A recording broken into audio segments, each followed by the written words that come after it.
The reason I was thinking about ice, and it just sort of occurred to me, it's a top-down approach. You'll forgive me because I've been looking at these photographs of the blue glacier on the side of Mount Olympus and talking to Howard, and then another friend of mine, a friend of ours, Mike Macy, who was a ranger there, as we're discussing all the things on the Elwha. Here is that river fed essentially by glaciers, which are obviously um, in retreat. Yeah. And then we're looking at Alaska with a whole other set of eyes. Yeah. So when I asked you, I was looking for a good lead in because I think, the science aficionado in you probably has thought about this. Oh boy, do I think about it. You know, I think it's yes, it's the incredible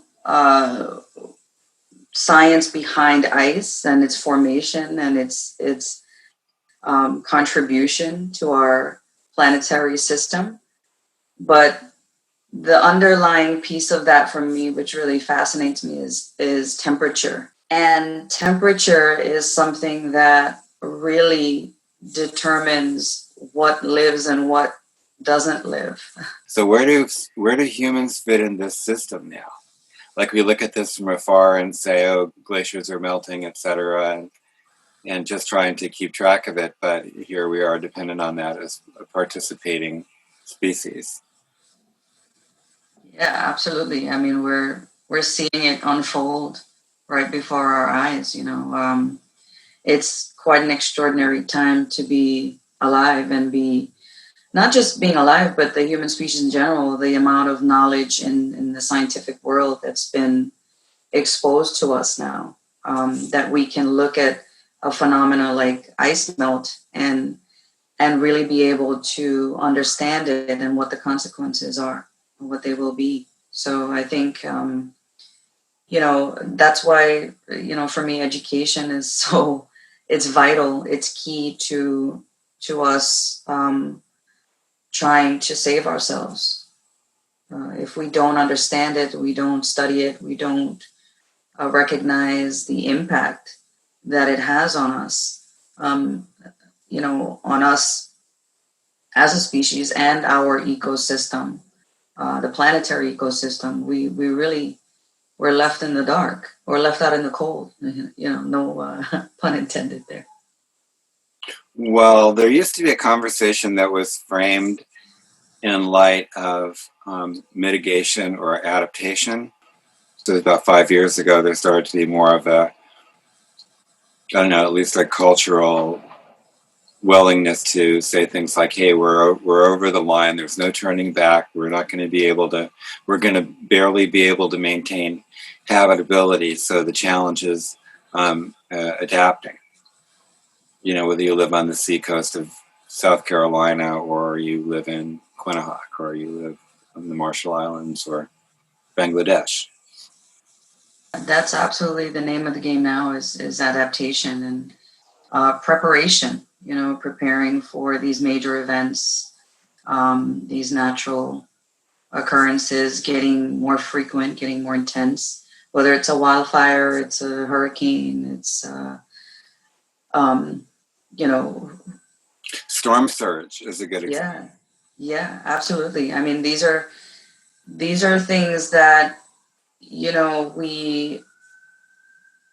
we're somewhat prepared for, but I don't think that we're really taking this seriously enough that we can handle the constant battering that our forests are going to be subjected to with when it comes to wildfires. So we yes, preparation is key. Adaptation is absolutely something we should be focused on because these things are already going to happen. We're not we crossed a lot of tipping points, so it's not like we can say that we're still sitting on the other side. We're not. We're in it, and so we have to find a way to adapt for for our sake now and for the future of our species as well as every other species on this planet.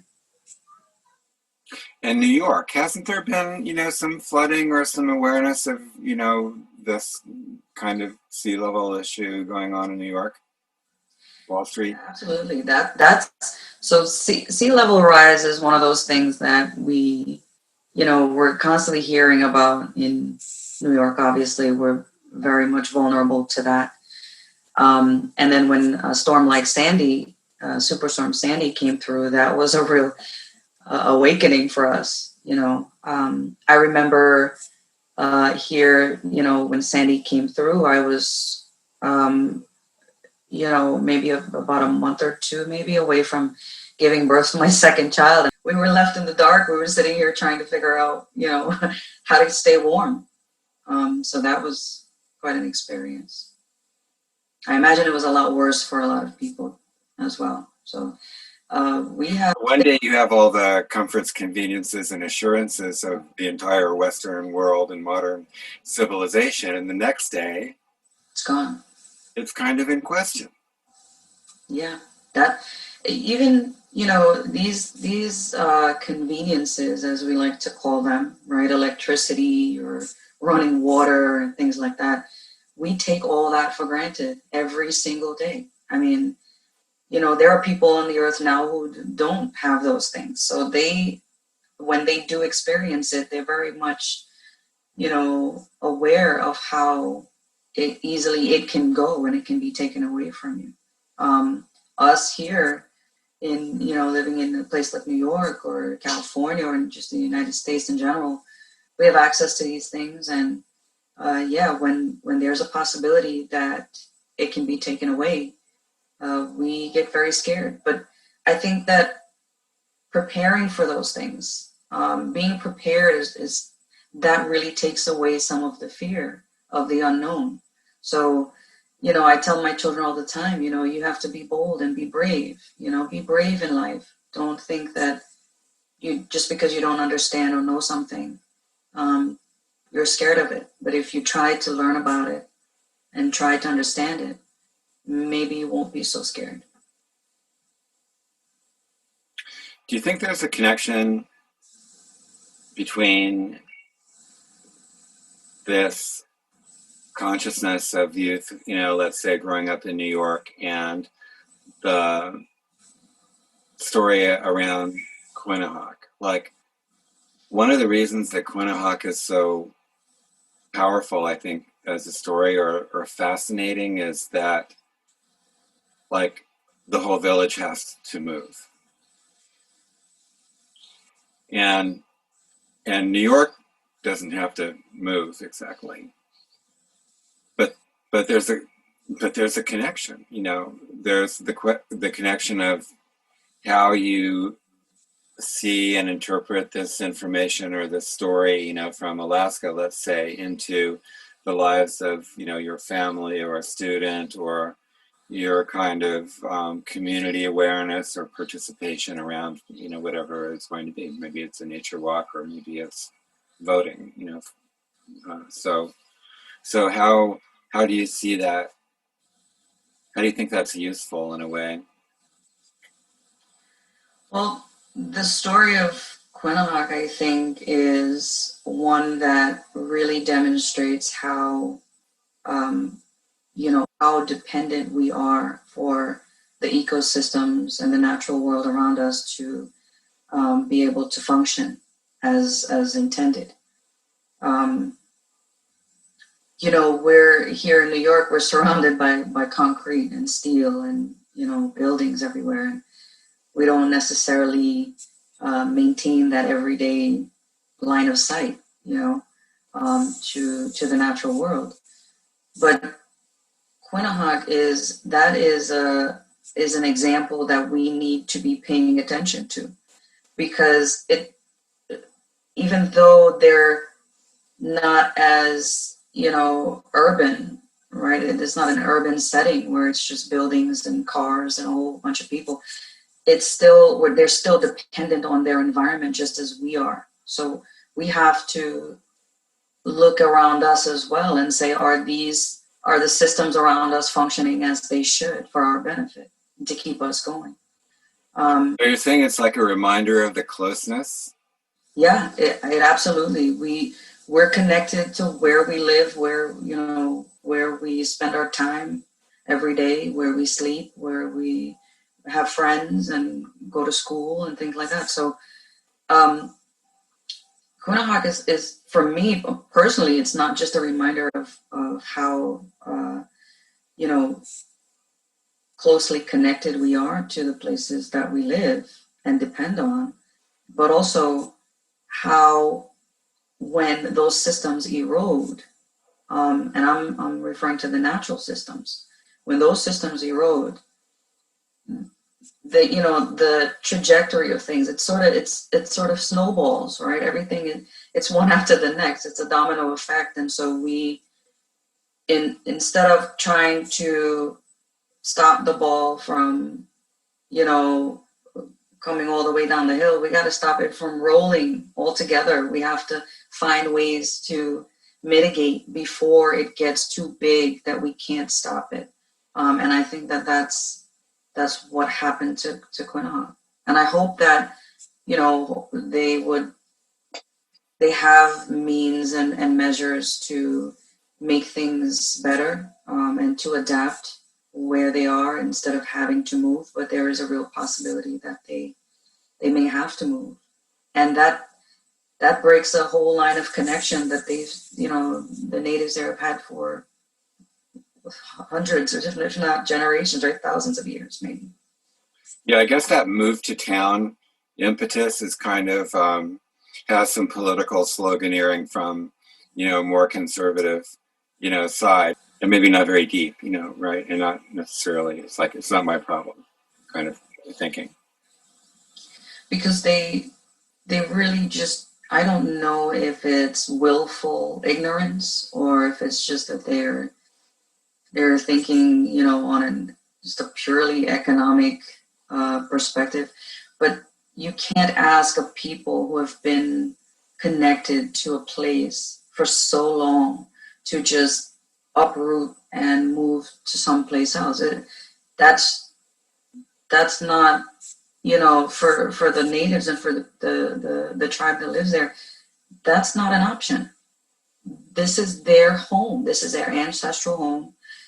These are the connections they've made, and their connections are not with the buildings there or the statues there.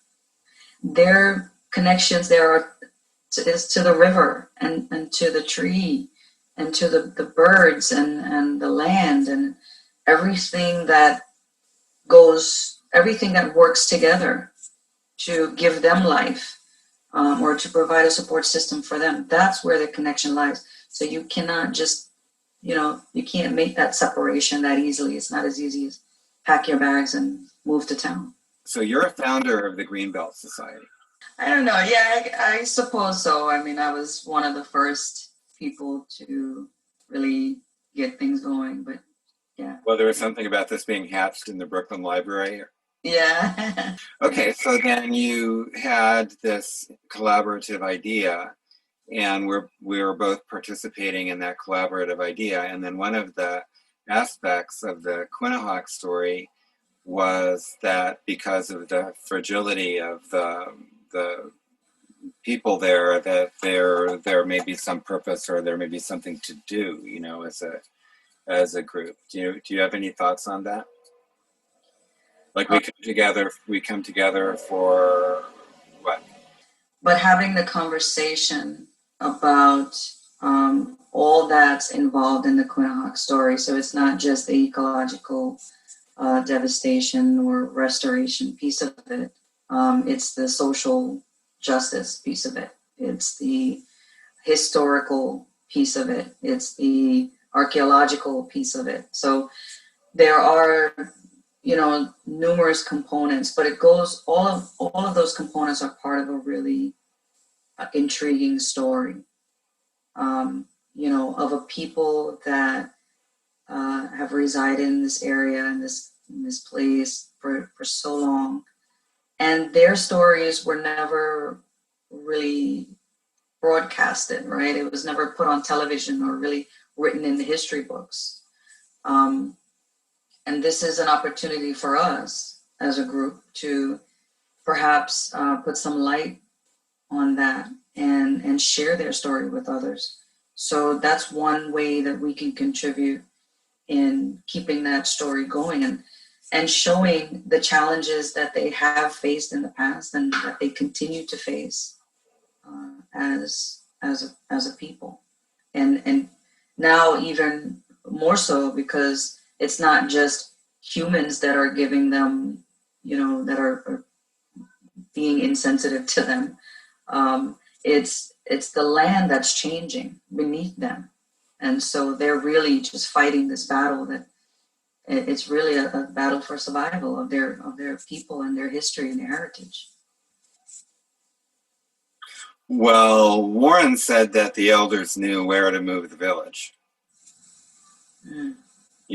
So they've probably been thinking about this, whether that has anything to do with whatever federal agencies want a hand in the whole, operation and engineering and, compliance to whatever, who knows. But what you're saying definitely about the importance of environmental justice. So if we've moved the conversation forward into the adaptation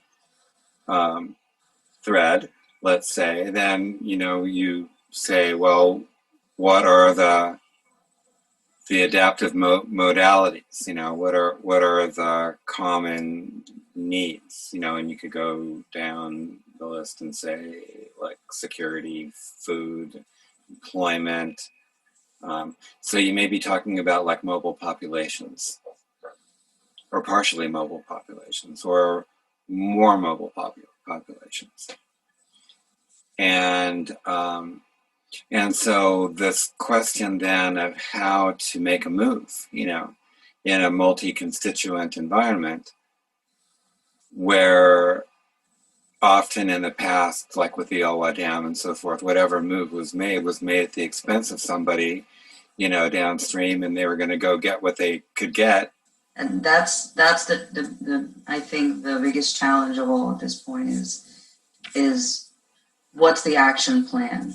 How do we take the word adaptation and make it make sense for all the people involved? And that's the challenge. I'm sure they're already now, drafting an action plan as far as, what do we do? Like you just mentioned, places to go, places to move to. You can't please everyone all the time. So it's not going to be a situation where everyone gets their way. And there's always some trade-off. But I think the core of it should be that there is a plan for adaptation. There has to be one. There has to be a strategy. There has to be a plan. And it has to have the right people in the right places to execute that plan. And that should be decided really amongst the people that have the most at stake, which the elders, the tribe, the council, whoever that may be. So who has the plan? I mean, it almost sounded like you were talking about some United Nations agency or some, like there's an organization somewhere, but is there or not? Yeah, I'm sure there are organizations that they can, solicit possibly for resources or other things to help them along the way. But no one would really know about their plight or their story until their story is shown or is put out there for people to see. So I think, and that's one of the things that we can possibly contribute in that way, where we can tell their story. We can, it's society and humans work like it's a web, right? We're all connected in some way to someone somewhere who may have more expertise or better or more knowledge or more resources that we can tap into. So if we continue to tell their story, if we continue to show what their challenges are, what their vulnerabilities are, and participate in any real way that we can, given the situation with the way things are now with the virus. I think in time those things will fall into place. The plan will move forward. But in drafting a plan and trying to figure something out, it's hard to rely on outside sources yet, because we don't really know where we can tap into yet. Mm-hmm. Having some idea, putting some idea together on how they can really preserve their culture, their history, the art down to the artifacts, right? That's a necessary step, and we can be a part of that, highlighting that, and perhaps, hopefully, they will be connected to others that can share more or be more helpful even. Yeah, so we started with ice, and then we talked about how ice is delicate and so essential to many ecosystems and species. And then we went to how humans are one of those species, and we ourselves are delicate and occupy certain niches that are not, always assured. And now we have this odd coincidence, of the melting of the ice connected to the movement or the removal of people. So what an odd circle. It's like you don't get out of that loop. No. Yeah, that's why I think, that's why, again, I always go back to education, in that it helps people make those connections about how ice melt that's happening in Antarctica and in the Arctic is affecting us here, in a mid-latitude area. The tropics, where it's 80, 90 degrees, and no one's thinking about ice. Well, except in your drink, when you're trying to cool down. But these are connections that are vital to not only the survival of those that are immediately impacted, like the Arctic people. Nothing goes away. Everything is here, just circulating around, just like heat. That's what heat does. Mm-hmm. So do you think that's something that the students that you see can take away in any kind of practical way? I mean, what is your vision for those students who come walking practically into your world and into your door and your family, friends, and so forth? How does this conversation come up, or what are their needs as far as being able to sort of look at participating in a new thought process?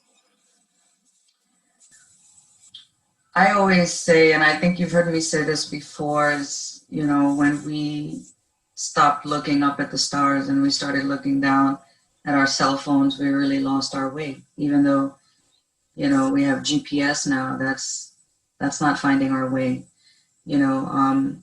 Our ancestors, and just in the human species in general, for me, it's very curious that when they looked for answers to things, whether that's, that was science related or spiritual, they looked to the stars, they looked to the heavens. It was like looking at a map in the sky to find their way. And, nowadays there's so much knowledge out there. It's just that it really becomes diluted when you have so many people, flooding the information, right? It's like it's a river, a stream that's been running and doing what it's supposed to do for eons, and all of a sudden there's this massive flood of information coming down the stream. You know, how do we handle that? And I think for me, when it comes to education, the classroom, and just dealing with students in general, and this is something, a philosophy that I carry through with my own children, is you have to, first, you really need to be able to identify the legitimate sources. You can't just accept information from everywhere, from anyone. But also, given that information, you know, you use yourself as a filter, and you filter that, and you try to make sense of it. You ask questions about it. You never just accept anything just for what it is or what someone tells you. You always want to internalize it and make sure it makes sense to you. And if it doesn't, you ask questions. You want to know why is something the way it is? You ask. It's important for students to reconnect to the natural world. We have to reconnect to the stars again. We have to try to find our way, because staring at a cell phone all day or a computer screen all day, being flooded with information, that can quickly get diluted and get lost in the psyche, you know. So I think it's important that we help students make those connections again. And a story like Quinnipiac will absolutely be able to demonstrate very clearly, very effectively, how we as a species depend on the natural ecosystems to function the way we need it to function for our own survival. And hopefully they can make that connection between the land and the people, and understand that it travels and it carries over to all of us, whether you're in a city, suburb, you're in the mountains, you're out, on a small island somewhere in the middle of the ocean. It's all connected.